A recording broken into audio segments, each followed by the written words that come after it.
All right, let's do. Gonna get a good show. I'm gonna stretch it out. Woo!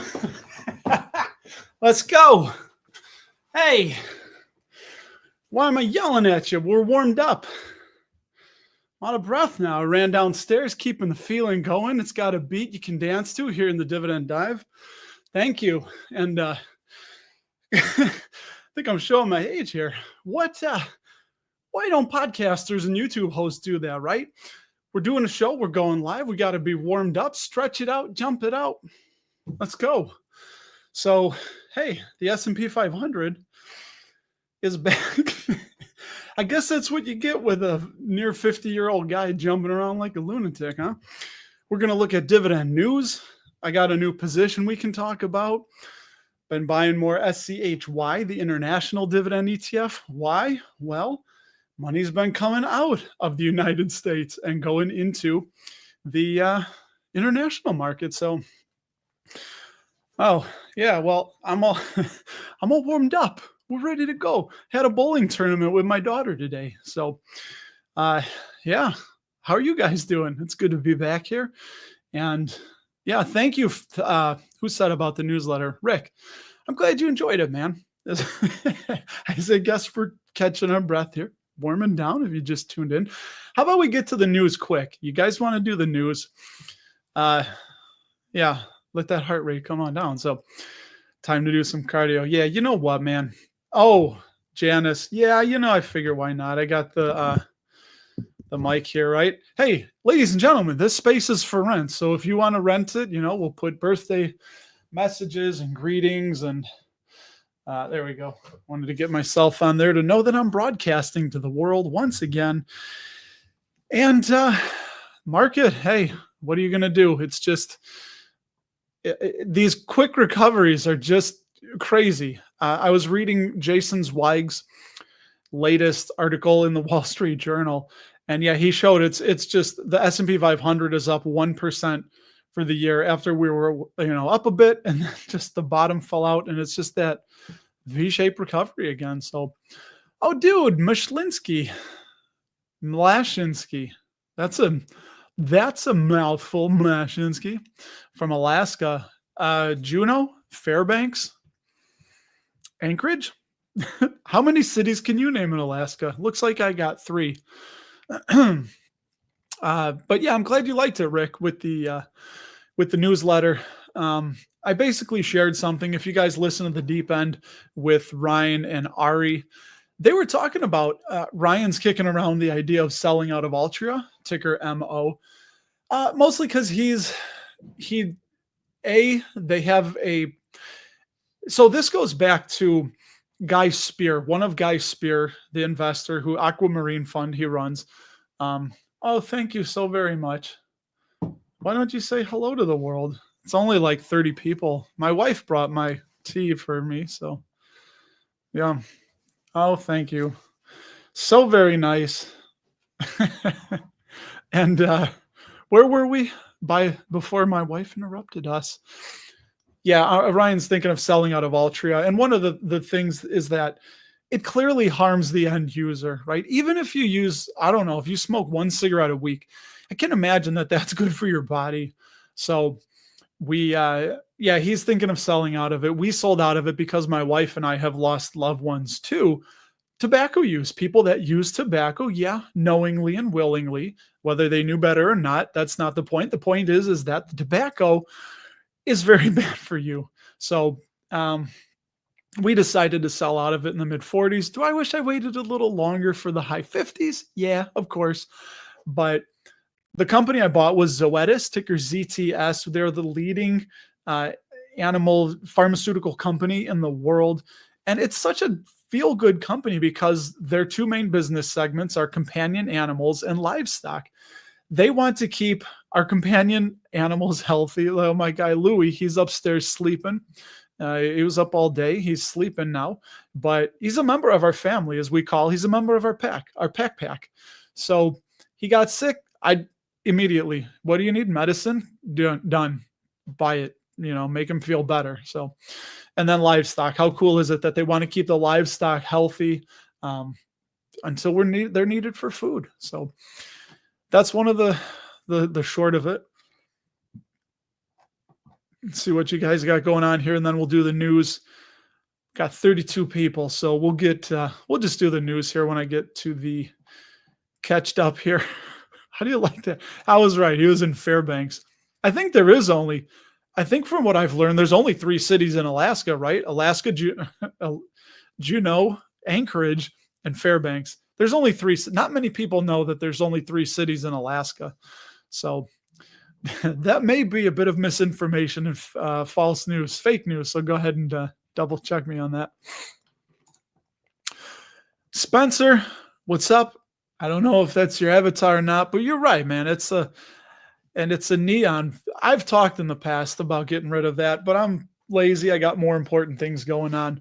And after I take this trip to the UK, might be hard to afford that. But the main being is on the camera, I got the autofocus, and I didn't think of it when I bought the thing that Ben's face is a face, so it will focus on him sometimes. But yeah, I'm working that way, Spencer. Josh, thoughts on Exxon Mobil? They're going to be around. They're one of the big giants. And I was actually thinking about this with the uncertainty and unpredictability of the economy when you have, a 3-court judge, or 3-person panel, I think is the word I'm looking for, 3-judge panel that shot down Trump's the emergency tariffs because, as they said, it doesn't meet the criteria. I guess it's too broad and expansive. It oversteps the bounds in Article 1, Section 8 of the United States Constitution that clearly gives that power to Congress. So they're like, yeah, you can't just say national emergency and do whatever you want. So that's going to be interesting. That's going to be for the courts. But the point being that tariffs are kind of jerking companies around. They don't know what to do. It changes all the time.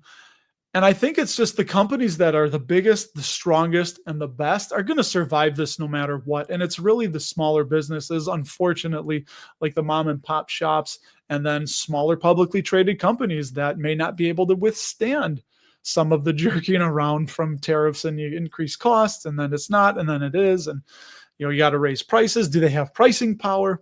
McDonald's, PepsiCo, they probably have some element of pricing power to them. Obviously, Starbucks, thinking about companies like that. But same thing with Exxon Mobil. No matter what happens with oil, even if it goes down the profitability level for a barrel of oil, which, does anyone remember what that is? I think it was, last time I looked, it was somewhere in the 50s. So they're big enough to survive that. And from what I've studied and read, companies like Exxon, Chevron, Marathon Petroleum, Shell, when some of the smaller competitors go through troubled times, they can easily scoop them up. They have the money to be able to buy them. So, you know what, Spence? Let's we got 43. Let's do news. Now I'm going to get caught up. Josh, I said Spence again. I'm going to write your name down so I remember. I want to just take a quick peek on Simply Safe and what they rank it, but let me see what you guys are rapping about, and then we'll do the news, and then I'll throw that on there. Well, Kevin, hope you guys caught me with Kevin on Monday night. Yeah, on Memorial Day night. I was in Indy for the 500, and hey, I guess, one of the things about this is just being able to talk, right? That's what this guy, some people like, this guy never shuts up. All he does is talk. But Kevin, I did a lot of talking. So he does those bees, man. I love it. I love that. It's really, really interesting. Yeah, Andrew, you smoke.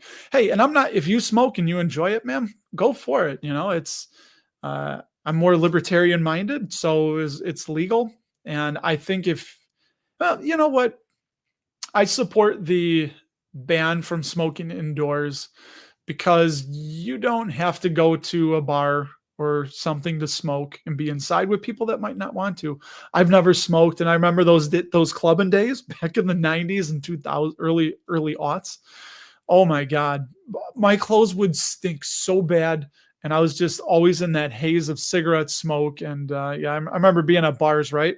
I don't know, some of you younger people might not have thankfully had to experience that. But Andrew, hey man, it's your body, man. And go for it.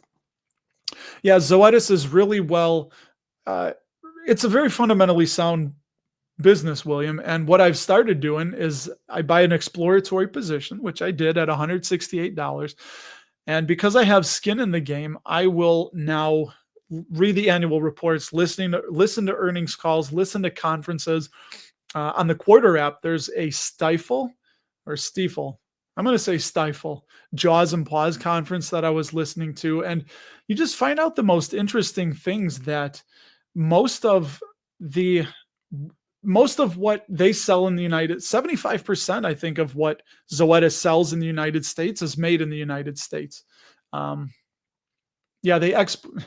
trying to think now, because I listened to the earnings call and I might have got that wrong. So it's either 75 or 60%. Either way, it's a significant number. And I'm still new to the company, but I look at the fundamentals and I know a little bit about them. But now, because I actually have skin in the game, I'm really going to dive deep. And like I said, annual reports, conferences, earnings calls, reading analyst reports, just reading about the business, trying to find out everything I can. So yeah, it is indeed fake news, ladies and gentlemen. Alaska has more than 3 cities. Hey, Matt, you get enough money and I'm going to go ahead and guess that you two know each other, but you know what? You get enough money. Some people marry for money. Some people marry for looks. And the thing that I've learned and seen is it's funny because some marriages don't work out in the beginning with young people because women will marry for the safety and security, financial security, AKA they'll marry for money, where men will marry for looks. But I don't know if you can live your life like that. Maybe some people can. And it's why some relationships don't work out is the guys, we're just focused on looks, but the women want that stability and financial security. So nice to see you, Sir Dude Bro Man. And I think I'm caught up to you guys. We got 50. Let's do the news. Good point. And then Josh, I will get, Bjorn Osterlund. You're in the future, man. I'm going to guess you're somewhere in Scandinavia. I don't know, maybe Göteborg, Sweden, just to take a guess. It's really the only city I can think of right now. My brain was going through the Rolodex of hockey players that I've followed over the years that are from Sweden, trying to think where they're from, like Nick Lidstrom. Oh, there we go. Thanks. He's from Thailand. I'm already putting him in Sweden. All right, here we go. We're going to do the news here. Get you some news that you can use. All right.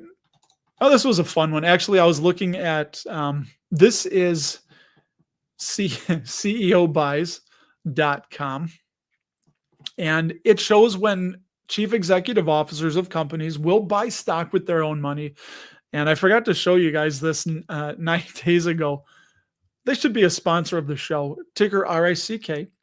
Hey, we always say if you've ever wanted to own a strip club or tell people that you're a seedy strip club owner, RCI Hospitality, ticker RICK, is the one you would own. So Eric Scott Langan bought 1,000 more shares at $39. And on CEO Buys, if you click on the company, it will show you every time in their data that they have a CEO. And you believe this, he's been CEO there for at least 11 years because it's a little bit interesting that he's bought shares at $11, $9, $8, $8, $9, $10. Those were all. But then we get more recently, 5 years ago, bought shares at $10. And then he bought shares at 78. And then at 58, 54.50, and then $39. So he buys shares all over the place. Maybe he doesn't know the valuation of the business, like Warren would say at times that he thought Berkshire was overvalued. But apparently, the CEO of Rick has been averaging down. And then we'll share this one for the news that you can use. You guys have a mandate up there in Canada that all the banks have to report and or raise their dividends in the same week. It just seems to pop out that way. But Scotia Bank, or as I say, Scotia Bank, ticker BNS, which was Bank of Nova Scotia. Was that the symbol? Anyway, they raised their dividend 3.8%, looking reasonably valued. My guy Brian Bollinger, who I do text with, Thankfully, that's one of the perks of this hobby I have, I guess. They reaffirmed their safety score. So it's Brian and a couple other people over here at Simply Safe Dividends, which I should say is where we're looking at. And you can get a free 2-week trial with just an email address. They reaffirmed don't be careful though. It's like a drug. You're going to try it. They get you hooked and you're going to want it. But they reaffirmed the safety score of Target, ticker TGT, which, $94 a share. So is anybody out there buying Target? What do you think? You steering clear, even though most of their revenue is from non-discretionary items? You go for a little bit of food, and then they're hoping no, I have that backwards. You're going in for, I don't know, clothes or see whatever you can find. And then you're like, oh yeah, they got food here too. Another Canadian bank that's going to be a theme here. Bank of Montreal raised that dividend 2.5%, which, check that out. Continuing track record of paying dividends every year since 1829. I don't think that would be fun if they were raising them that much. So there you go. BMO refresh their outlook on H&R Block, which gets borderline actually of a safety score, and it looks overvalued. Here's another Canadian bank, Royal Bank of Canada, ticker RY, 4.1% dividend raise. And Simply Safe thinks it's overvalued, just barely. And they've been paying dividends back to 1870. So these good as gold, right? I know a lot of you guys like the Canadian banks. Mortgage REIT, I struggle to understand the mortgage REITs. They got Dynex got a dividend downgrade from 40 to 30. A couple more here. EOG, which I think is Enron Oil and Gas, raised their dividend 4.6%. Enron, right?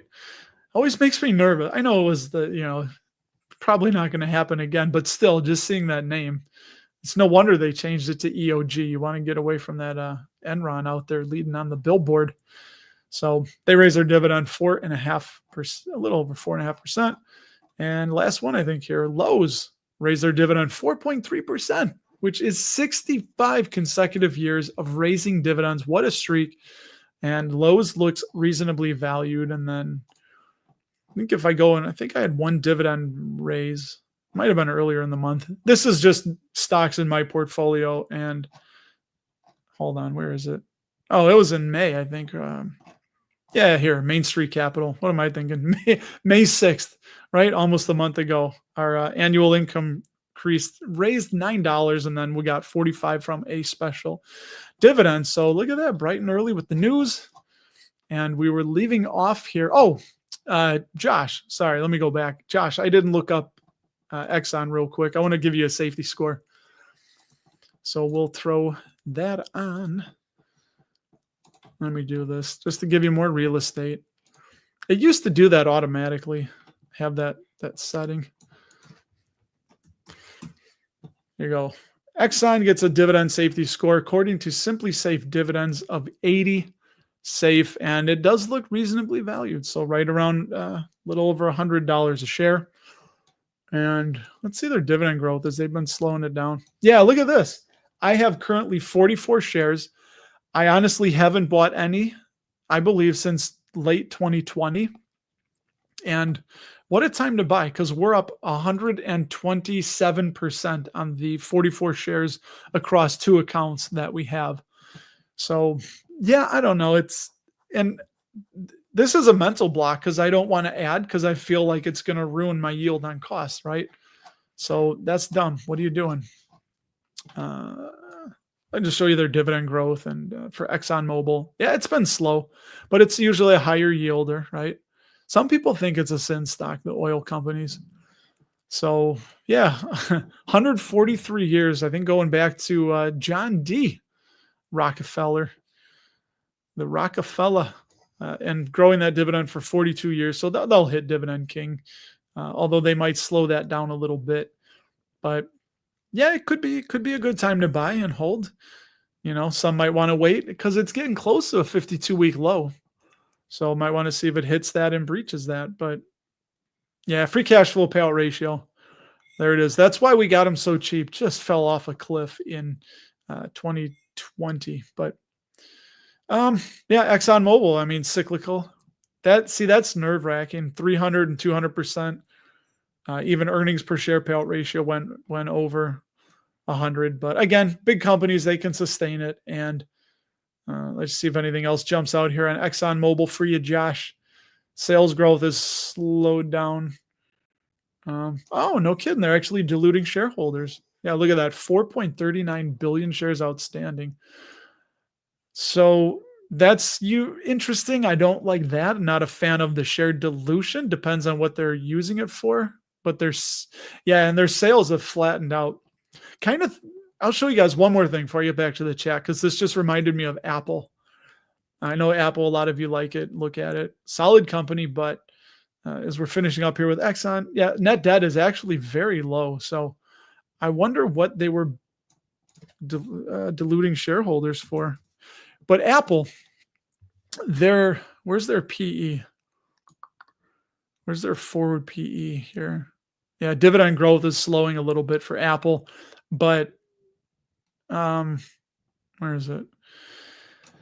Forward PE 27.7, which still seems pretty high. It's in line with their 5-year average, but the thing that worries me about Apple is paying that high valuation or the high PE, and you can share your thoughts on this too. Their payout ratios are obviously very good, but the big thing here, sales growth has been 8%, -3%, 2%, 5% last 12 months. And then just look at that. I'll make it real big. The total sales there, it's just straight up gone flat since 2021. Yes, I know 366 to 400 billion, but yeah, you got to think, what are they going to do to get that next leg up? But their revenue has pretty much been flattish, right, for the last few years. So I don't really want to pay up for that big price to earnings ratio. Yeah. When their sales for a high multiple, when their sales have gone flat. So that's that. And this is this with, thank you. Set the record straight, Pat. Yeah. That's like my world, right? Now, if I can only name 3 cities in Alaska, ladies and gentlemen, there's only 3 cities in Alaska. So, oh, nice, dude. I am glad you enjoyed that, William. So I have fun doing it. And Kevin's a smart cookie. He's got a lot of knowledge to share, a lot of wisdom. All right. Do I reinvest my dividends? I do not. That's just, if anybody wants to share their thought for Josh on that. I personally don't like fractional shares. It might be a smart thing to do, but if anybody has the drip is what he's talking about turned on, not to worry, because it's a great way to force yourself to buy less shares when prices are high, but more shares when prices are low, when you get those dividend payments. So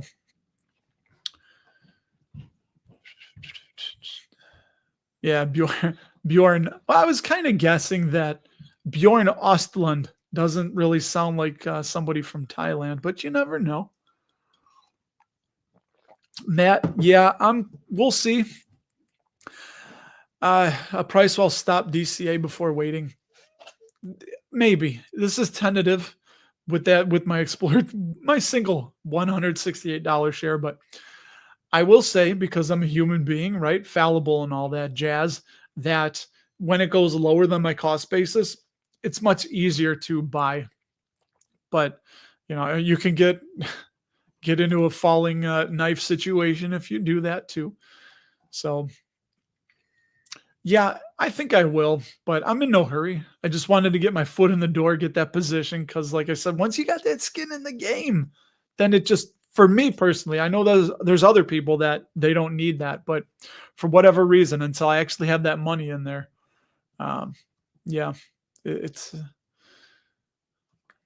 where are you going in July? Please let me know, because a week from tomorrow night, I'm leaving for the UK, as I referenced, and holy smokes, I'm thinking this thing is going to probably run us when it's all said and done. And I'm talking, flight, lodgings, transportation, food, maybe souvenirs, just the whole shebang, probably going to be somewhere around 14 grand. And, but again, you live once. I want to make memories. And, you know, w- your investments compound. There's always that opportunity cost where your money earns interest, and that interest earns interest and makes money, and that money makes money. And that's just the snowball effect, right? So, yes, I think I would rather, when I'm in my 90s, have a slightly less bigger net worth, but more memories with my family, because I think that's important. And, you know, it's easier for, and they just say, oh, that's just what poor people say when you say, well, the point isn't to die, be the richest person in the cemetery, you know, but hey, yeah, no need of, we'll agree. Oh, Lisa, what's going on, Lisa? I saw you were streaming earlier when I was out. Rick with the, Target could be more pain. I think they got to get rid of Brian Cornell, their CEO. He's always using like an excuse. It was the market. It was, it was the supply chain. It was tariffs. It's foreign exchange. It's like he always seems to have an excuse. And meanwhile, Walmart just keeps chugging along, chugging along, chugging along. And I don't know. Personally, I think it's like, all right, dude, you're out of excuses. Like we need to, maybe it is all that, but just look at Walmart. They're seeming to be doing pretty much okay. Yeah, and Gorilla Gorilla Norse. I think you're right. It's not going to go anywhere, but it could be like me in Nike, that it could just be a dead money situation for many years, and that's kind of what I'm getting nervous about. And yes, we talk about being patient and getting paid to wait, but oh man, if it's tough, because I did it with AT&T, and of course the catalyst for AT&T shooting up was my completely exiting. I know Ryan exited around the same time too, but or like Intel, pick your poison. It could just be dead money if the company is kind of flat, struggling. They got near to short-term headwinds. You know. Oh yeah, Matt, that's your neck of the woods, right? EOG just won a dope contract in the UAE. Threw me there for a second, cause I was thinking, like Kush or hash, or not a drug guy. I don't know. I'm sure my terminology is wrong. I can pretend. All right. Arc Main or Blue Owl, which one do I like more and why? John, I have Aries Capital and Main Street Capital. Blue Owl, I think Ryan and a few of you in the chat do, but personally, I know the most about Main and Aries. And the difference is that Aries is Aries management, kind of, they're under the Aries management umbrella is Aries Capital, which has its pluses and minuses, but then Main Street Capital is its own. There's nothing over them. They're their own. The words escape me, the name of it. If anyone knows, I wanted to say independently managed. I think, yeah. So I think Main Street Capital is independently managed, while I don't think they're a subsidiary, Aries Capital, but I think Aries Management does oversee Aries Capital. Yeah, Andrew. Yeah, nice. What's going on, Adam? Thank you so much for. I know I haven't spoken to you yet. I don't remember everybody's name and avatar, but I know we haven't talked to you. So hopefully you're not waving the money flying away, unless you're sending that here. Yeah, 23 Exxon Mobil bought Pioneer. Good point, Rick. Thank you. And that is a great point, because I don't remember if it was if that's when it. Anyway, Kevin and I talked about this. When a company spends money, like makes an acquisition, the free cash flow will drop, which pushes up their free cash flow payout ratio, right? That's what PepsiCo told me, because when I got out, dude, it was getting up there. It wasn't over 100% yet of the free cash flow payout ratio. And yeah, they said it's because they're investing in the business and spending money to grow the business to make sure that they can be on top and a leader for years to come. So yeah, Frank, we talked about Apple. If you're just tuning in, I showed how their revenue has really flattened off since 2021. So it's still getting that lofty multiple on it, probably because it's in the Mag 7. And when everybody just every 2 weeks dumps their 401k money right into the S&P 500, just keeps flowing right in and keeping that propped up. But yeah. And I was asked if I reinvest the dividends. I don't. Just personal preference. I don't like fractional. I guess I like to receive all the dividends, and then I like another drug reference, right? Cut it with, I receive the dividends, I cut it with fresh cash, and then I want to hopefully strategically target redeploy it.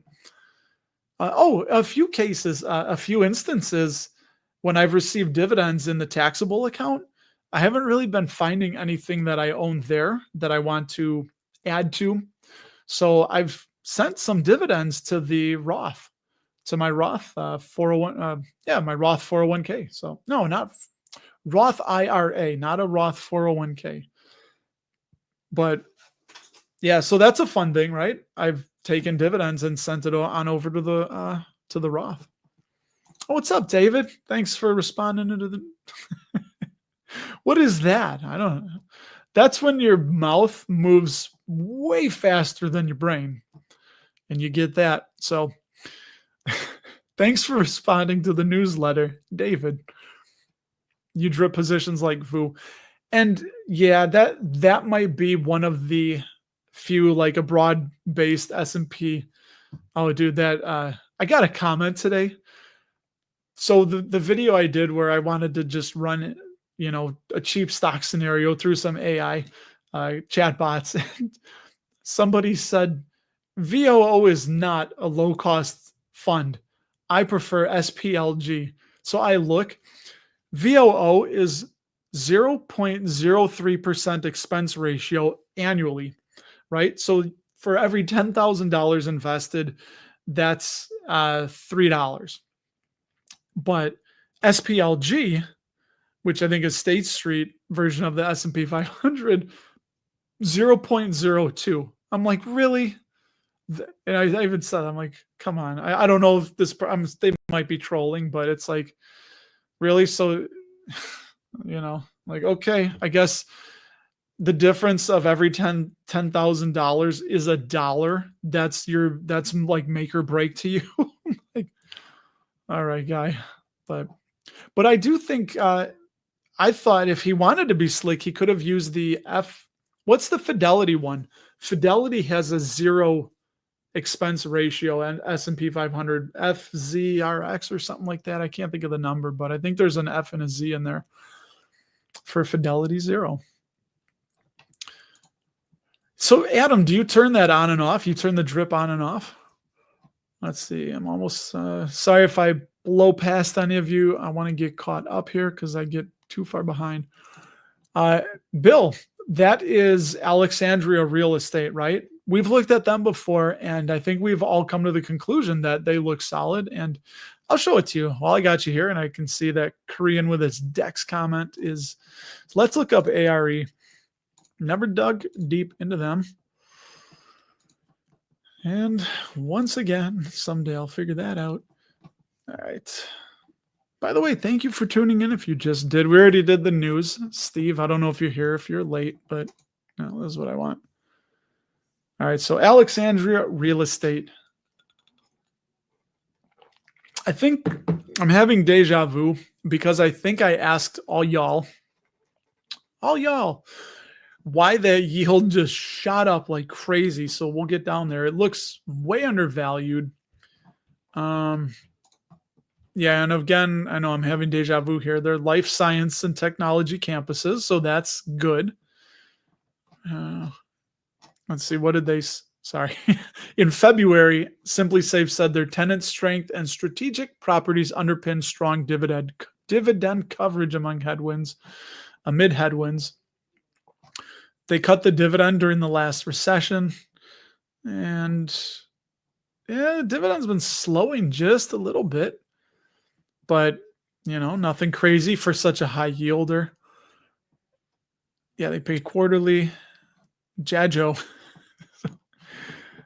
January, April, July, and October. This is Alexandria Real Estate, looking way the hell undervalued. And if you don't know how this works with Simply Safe, make this bigger. When you see this valuation, all that they're doing is taking the 5-year, where is it up there? There you go. They're taking the 5-year average dividend yield, and they are going back 5 years. So this shaded area is 10% above and below the 5-year yield to give a range. And usually you'll see when the gray line is above, when the gray line is above the shaded area, it will eventually come down, which means you wanted to wait. But when it is below, it comes up. So currently we are way the hell below. So I would love to know if any of you in the chat can share why Alexandria is so far down, because that is crazy. Their 5-year average yield is 3.27, and they're currently at almost 8%. So the market is waving a huge red flag saying, the 5-year average price to adjusted funds from operation, 20.9, and it's at 9.5 right now. So I don't know enough about it if this is going to be a value trap, but dude, their AFFO can easily cover that dividend payment. They just look like a good company. Sales have been dropping a little bit, but I don't see anything major. I mean, their share outstanding is even tapered off. Total sales keep going up. So if anyone can share anything, please do, because I'd like to know why they look so cheap. Is it just the nature of their business? I think they list offices, right? But they're life science buildings. So let me see their net debt. Yeah, and their debt really isn't that bad. So I don't know what the big panic and freak out is with Alexandria Real Estate, but I think I wrote them down before too and never looked into them. I'll put it again, but oh, I see what. Hold on, I'll get to that. Where were we? They probably thought low cost meant share price.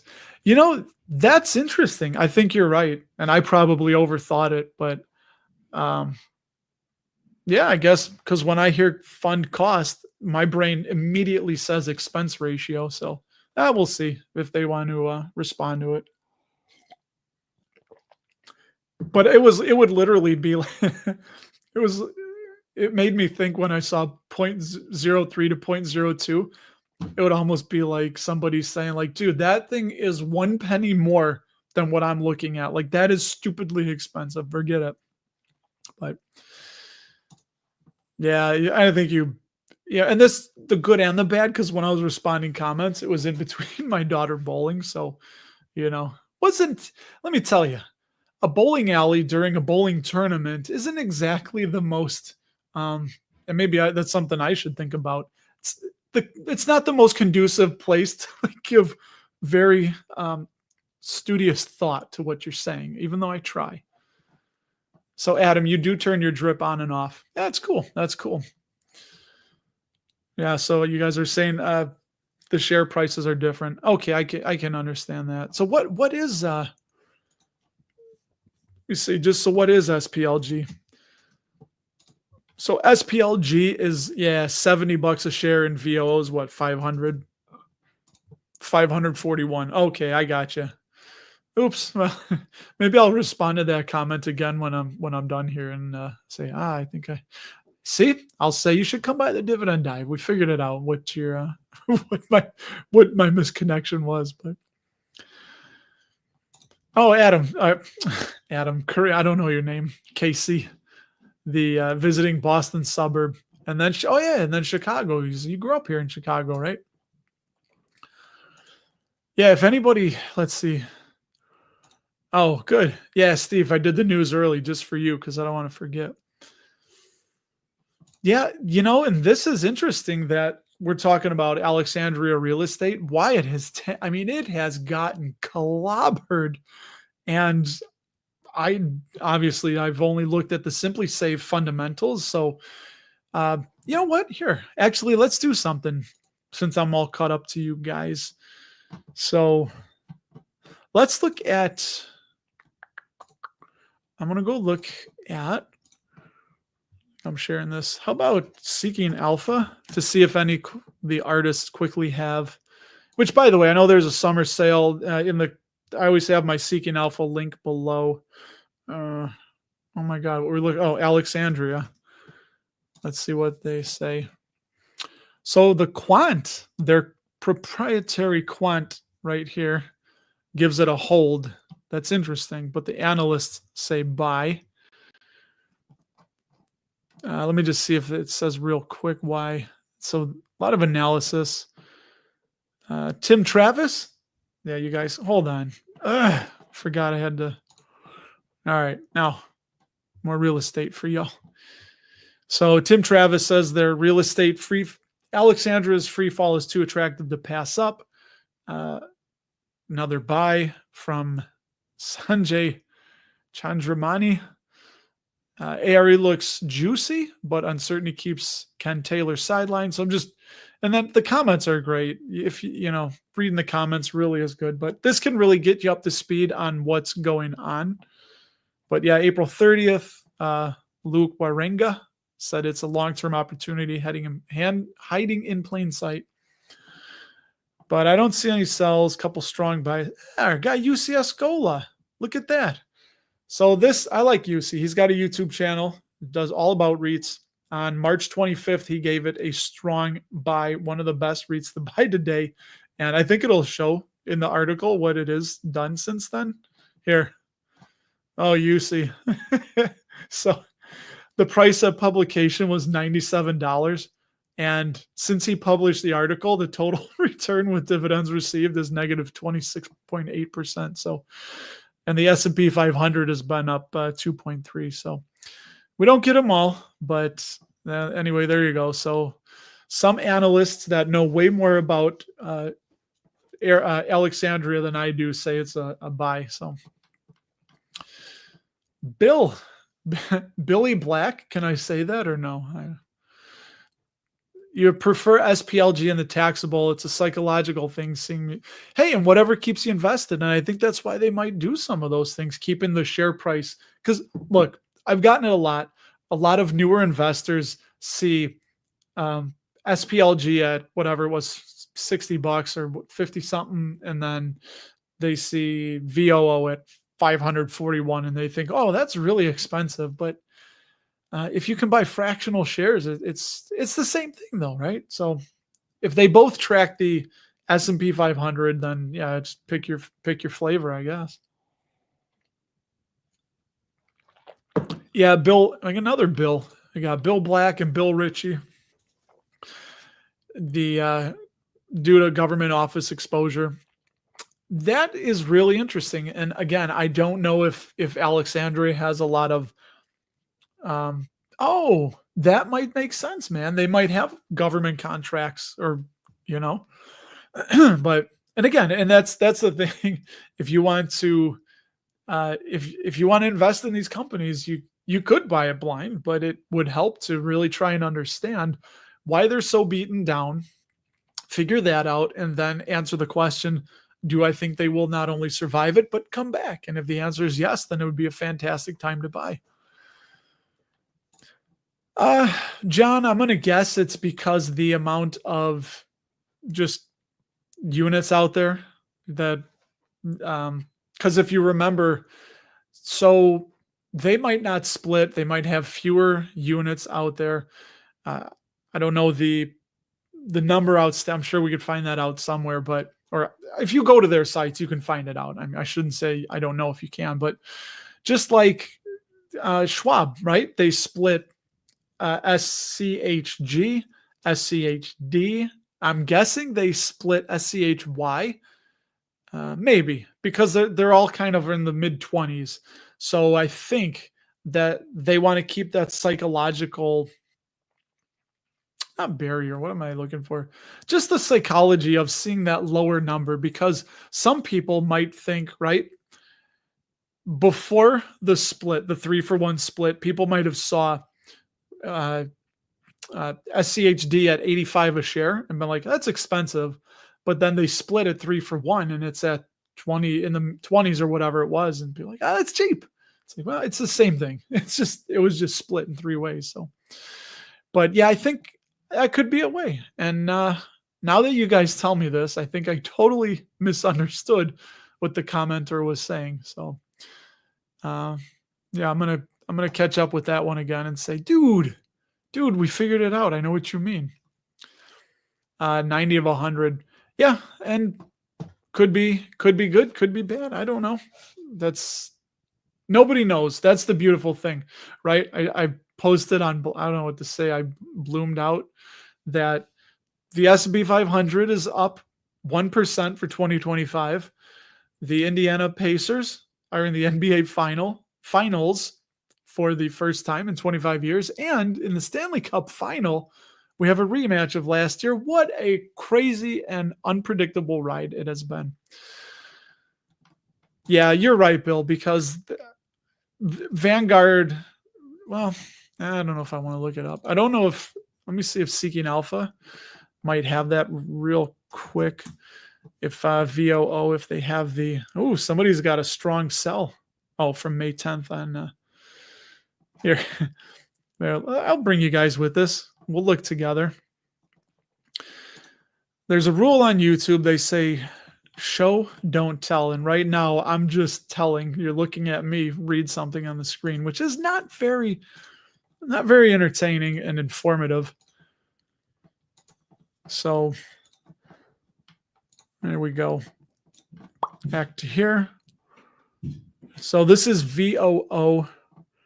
And let's see what Damir Tokic. So Damir on May 10th gave a strong sell, said strong sell, and the S&P 500, and it's up 1.36% since he published that. So nobody's perfect, but I wanted to look at the assets under management is 1.33 trillion, but you might have to go to their, I don't know if it shows I don't think it shows on Seeking Alpha the amount of shares outstanding. So, right there. Shares outstanding, they don't have it. So, but yeah, anyway, that's probably going to be it. I would assume it's way lower than SPLG. That'd be my guess. But if any of you can say for certain, speak now or forever hold your peace, or at least till next weekend. Fast Steady, I agree with that. They and we've gone through this before, and you guys can see it sometimes when people will say, I had a comment once where I think I mentioned, I don't know, let's just say Northrop Grumman, right, at $400 or $500 a share, and I said, it's undervalued wherever it was. Well, 300. It was undervalued at 300. They're like, it's $300. How can you say it's cheap? That's expensive. And it's like, well, if there was one share of Northrop Grumman outstanding, $300 would be, you know what I mean? It would literally be a no-brainer. But you can't just look at the price of something, because as you guys know, I mean, Berkshire is the best example, right? The damn thing's almost $800,000 a share for the A shares, but that's because it makes gobs of money and there's just over 1 million shares outstanding. Gabe, that's why you like the Schwab ETFs. The share count go up and it gets you motivated. Yeah, and that happened to a lot of us, because I think I was at like almost 200 shares, maybe 150, 125, and then it did a 3-for-1 split. So my shares tripled, but the price got, cut down. So it literally is, it's an accounting thing. It changes nothing about the assets under management after the split was exactly the same as before the split. So it really doesn't change when a company splits. You'll see, Warren never wanted to split Berkshire. He's never split the A shares. Oh, of course, Bubble. You said you're hearing sports, and you guys that have stuck with it, what did I talk sports for? Maybe 15 seconds. So Bubble, as soon as you popped in, right? And that's that's one of the things you can't control is you never know when somebody's just flittering on in. But oh, Gabe, you got SCHD, SCHG, and Microsoft. I honestly, that's not bad. SCHG has a lot of they have a lot of overlap with like the S&P 500, so VOO. But yeah, I wonder about that because here, Gabe, I want to look for you, just for you, my friend. I want to see what this is where I'm going to go. So I want to see what the no, not that. There you go. That's what we're trying to do. So you have SCHG, which my daughters have that. It's the Schwab US Large Cap Growth ETF. It's getting a buy rating. The quant gives it a buy. And we'll just scroll down here to the holdings here. So right here of SCHG, Microsoft is 10.41% and Nvidia's 10. They're the same. So heavy hitters. I mean, you got the Mag 7 at the top of SCHG. And so keep that in mind. Microsoft is 10.4% of SCHG. Oh, we don't. And of Microsoft, wow, 100% of Microsoft is Microsoft. So there you go, Gabe. I don't know if that affects anything or if you ever think of things like that, but if you have SCHG, you have, I know it's 10%, right? It's not 50 or something, but still, it's a major holding of SCHG. So yeah, and this doesn't show the shares outstanding. Now I don't want to search for it. If we were to go on, you know what? I'll do it with you guys. Let's see. Let's do I don't know. The easiest way, just do VOO stock here. I bet you we can get I know you're gonna watch me. Let's see. I think I don't know. It's gonna be somewhere. I know I've seen it before where it shows the amount of units or the amount of shares. Where are you? Where are you? There's the average volume. I don't know. We might have to put a pin in this one because we can start next week's off with that. But yeah, you got the number of stocks. You like that? Stocks. You got the number of stocks here. 505.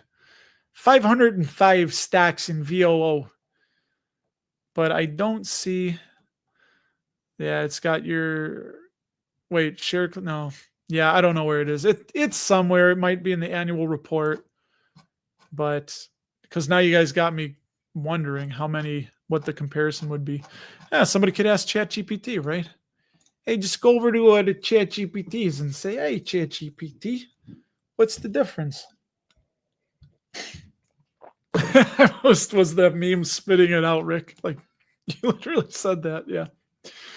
But obviously, dude, you can't, as you know, if you haven't seen my last video, what GPT told me that Copart, ticker CPRT, was one of the undervalued dividend growth stocks, that it had been paying 5 years of growing dividends. And, I did my thing and I was like, wait a minute, I had to pause the recording and I'm like, damn it, it doesn't pay a dividend. So work that into the comment. What? I've never heard that acronym, dude. Slap, pull, observe, release, tap, squeeze. I'm going to guess that's guns. I'm not a gun guy. But Frank, your new rule is no more than 6%. You know what, Gabe? That's interesting. I've never compared those two, but you can just go to, I know we're up against the end of the show here, but you can just go to Google and type in fund overlap calculator or ETF overlap calculator, and you do that. You just put in the two ETFs, hit compare, and it'll show you what the overlap is. Oh, yeah, I got to do that soon, unless, I was going to say, unless he does that and I can go as his guest. So next year, I am going to do it. I'm going to drive down to Omaha, and I don't know where I'm going to stay. I should probably start looking at that now. But yeah, I'm here in Chicago, and BDL. Oh, George, what's up, man? Thank you for coming back. So we're going to go to Omaha just for you, George. He wants to know BDL. There you go, Simply Safe. Hold on. Let me give you more real estate, man. BDL. Yeah, no safety score, dude. And I don't know what they do, but could be interesting. I like it that it's a microcap company. I would not shy away from microcap. Full service restaurants and packaged liquor stores. Big Daddy's Liquors. Not familiar because I'm not from South Florida and I've not really spent much time there. So Flanagan's Seafood Bar and Grill. I don't mind stuff like that. Fort Lauderdale. I've been to Fort Lauderdale. It was with a port visit in 1997. But yeah, as a dividend growth investor, with these little companies like that, it's all over the place. But annual dividend, some people don't like an annual dividend. And yeah, it just jumps up and down. And some of these microcap companies, there's not good data. But yeah, sales doesn't look too bad. I like that they're at least not increasing their shares outstanding, but the shares growing or total sales are growing. Yeah, doesn't look that bad, George. Jorge, either one. What do you prefer? Yeah, it does. I mean, ROIC could be a little better. That's nitpicking, I guess, but not a lot of debt. It doesn't look that bad. That would definitely be one for the watch list. Maybe I'll entertain that and look through BDL a little bit. So, but yeah, interesting pick, man. Interesting pick. I never heard of them. Packaged liquor. There you go. Pair BDL with some RICK. Get your strip club and your packaged liquor stores.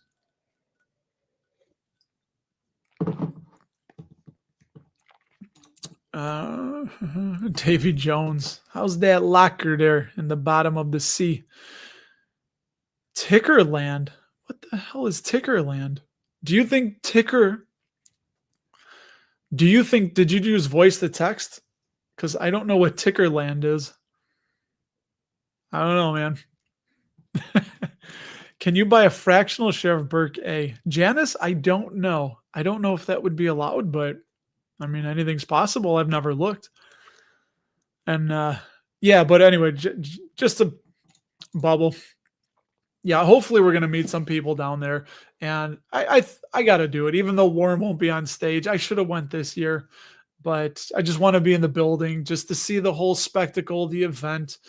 From here in Chicago, Omaha's like 6 hours, I think, right about 6 hours. So it's not too bad. I'm probably going to take the day off work on Friday, go down there Friday, just stay Friday, Saturday, come back Sunday. So that's on tap for next year. And yeah, you're welcome, man.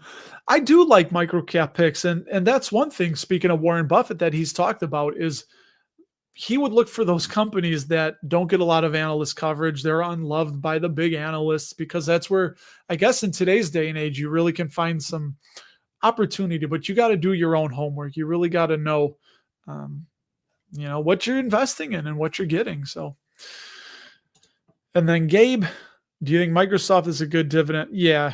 It's going to be really hard to unseat them. Anything can happen, but as far as valuation, how much bigger are they going to get? Here, I'll look for you, Gabe. I'm pretty sure that they're a 99 safety score. That would be my guess.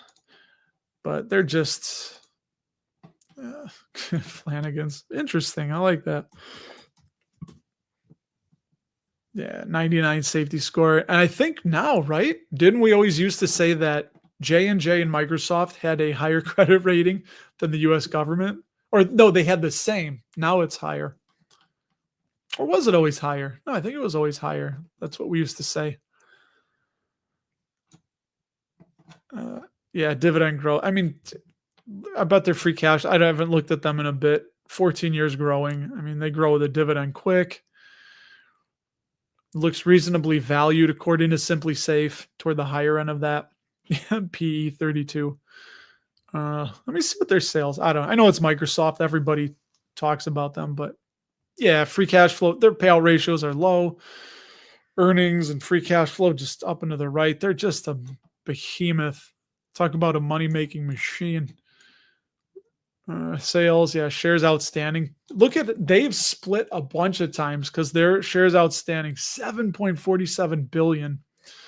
My God, that's a lot of shares, but yeah, it's just solid. I know the metrics all solid and very low net debt, but I don't remember what I was going to look for anyway. Their sales. Yeah, that's what. Yeah, see, remember at Apple? If you're joining in, we looked at Apple, and since 2021, they've been flat. But Microsoft just keeps going up and to the right. So I think it makes more sense. And if anyone just tuned in here, remember that total sales chart like that. And then we look at Apple, which is probably also a forward PE in the, yeah, it's not as much, 27. But remember Microsoft's sales? We'll look at Apple. It just, oh my God, they got 15 billion shares outstanding. Jeez, they've split a lot.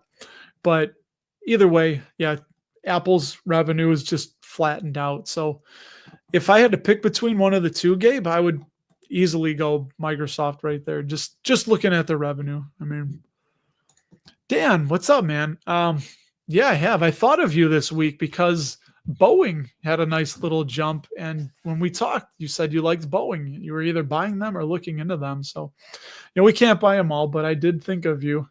So, yeah, weekend was busy.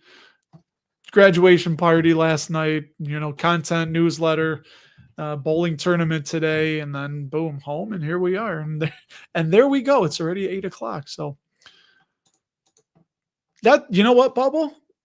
You should do the math. If not that you're going to go to the Berkshire annual meeting, but if somebody didn't have a lot to invest, the fun thing to do might be to just $10 a week, and you'll get there, right? If it's 500 something a share, you can, you'll get there.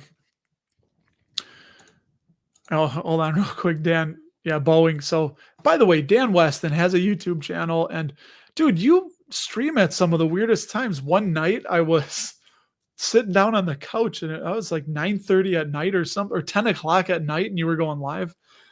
I don't know. Maybe I was hallucinating, but theme song and a guitar. Oh, that's a good one, man. I've never even thought about that. And while I'm at it, I'll end with this, as I traditionally do, but Dex, yeah, I like Dan. Dan, he doesn't really hold his punches. He shares his thoughts. And Dan, did I tell you that when you talk with SCHD Stan with Craig, somehow my channel came up, and you were looking at my videos at the content, and you're like, oh, look at this one. It's like 1,000 views. This one's got like 800. This one's 6,000 because it was the cheap stocks video. So, and I just laughed because I'm like, yes, that's exactly it. When I want to get a hit, if I'm feeling that need to get some views, you'll see this channel be like 5 cheap stocks to buy. Why? Well, people come out of the woodwork to watch them. So, don't hate me, hate the game. That's just the way it goes. If you're a creator, you don't have to do it. You don't have to watch it if you're a viewer, but people do. It gets the channel more exposure, but I don't do it all the time. And I will end 2 things. Kevin, if there he is, speak of the devil. Kevin had said he played Andy Griffith at the end one time, and he got a copyright strike. So for me, I was like, if I haven't gotten a copyright strike yet. Nobody said nothing from me ending with the Pee Wee music. So I was like, I wonder how much could it cost to buy that? Is it for sale? Could I buy just the closing song of Pee Wee's Playhouse?